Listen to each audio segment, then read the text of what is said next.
Jatuh hingga tersungkur. Orang lain memilih kaya, aku memilih miskin. Banyak orang gagal kaya, tapi aku malah gagal miskin. Bob Sadino. Lantaran sebal dengan atasan, Bob Sadino memutuskan pergi dari zona nyaman dan memilih hidup dalam kemiskinan.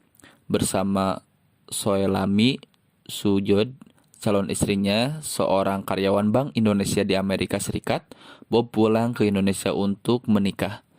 Kehidupan mapan dengan gaji besar pun mereka tinggalkan. Pulang ke tanah air, Bob hanya memboyong dua Mercedes sebagai hasil jerih payahnya selama bertahun-tahun di Eropa. Satu mobil dia jual untuk dibelikan sebidang tanah di Kemang. Sementara satu lagi dia jadikan taksi gelap. Terkadang taksinya ini juga dia sewakan kepada pihak lain. Awalnya semua berjalan lancar meski Bob tidak lagi bekerja pada orang lain. Taksi gelapnya mampu memberi mereka penghidupan yang layak. Namun belum genap setahun taksinya tertabrak. Saat itu dia tidak mampu memperbaikinya karena kekurangan dana. Akhirnya taksi dibiarkan teronggok menjadi sampah. Sampai terpukul dengan keadaan itu, hati Bob pun ikut hancur.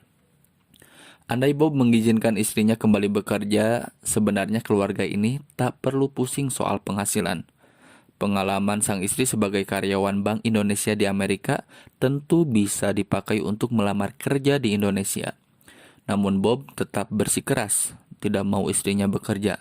Tidak, karena saya laki-laki kepala keluarga, sayalah yang harus bertanggung jawab memenuhi segala kebutuhan.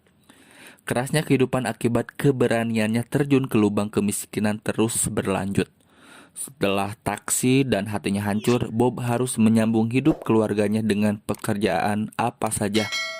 Maka untuk mencukupi kebutuhan tersebut, Bob melakoni profesi sebagai kuli bangunan, menembok, mengecat, memotong kayu, menyemen, dan lain-lain.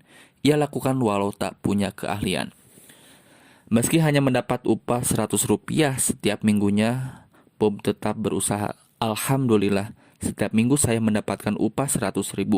Tidak cukup, tapi mau bagaimana lagi? Daripada menganggur, kisahnya. Dibarengi rasa depresi akibat hilangnya taksi kesayangan, Bob menjalani pekerjaan sebagai kuli bangunan kurang lebih setahun. Dia selalu berpindah kantor dari satu calon gedung ke calon gedung lainnya. Disinilah Bob merasakan arti kemelaratan yang sesungguhnya. Istrinya pun turut bercerita. Saat itu kondisi keluarga kami sangat parah. Makan pun seadanya. Di Kemang kan masih ada rawa waktu itu. Ya saya cari ikan saja di sana buat makan. Sama lalapan pohon yang banyak tumbuh di sana. Kenang sang istri. Hingga suatu hari Bob dihadapkan pada sebuah pilihan ekstrim. Sang istri berkata, jika Bob merokok malam ini, besok mereka tidak bisa beli beras. Jadi kalau masih mau beli beras, ya tak usah merokok. Bob terhenyak, ia pun memutar otak dan mengetuk nurani. Bagaimana caranya beli beras tapi masih bisa merokok? Lalu apa yang Bob lakukan? Dia mengambil kembali puntung-puntung rokok, kemudian memilinnya menjadi rokok. Sehingga malam itu dia tetap bisa merokok tanpa mengorbankan sisa uang untuk beli beras. Itu adalah momen dahsyat dalam hidup saya, kenang Bob Sadino. Itu suatu pengambilan keputusan yang krusial. Salah mengambil keputusan akibatnya besar kan? Solusi, istri saya tetap bisa makan. Saya merokok dari puntung rokok. Tapi itu nikmat sekali, selorohnya. Rupanya kabar kegetiran hidup Bob sampai juga di telinga teman serta keluarga besarnya. Teman-teman sepergaulannya di Eropa yang merasa prihatin terus-menerus bertanya, apa yang sebenarnya kau cari, Bob Sadino?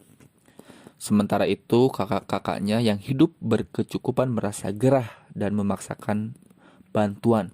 Daripada kamu jadi kuli bangunan dan memalukan keluarga, kamu tinggal sebut perlu rumah kayak apa. Kamu perlu uang berapa? Tinggal sebut saja. Kamu perlu bantuan apa?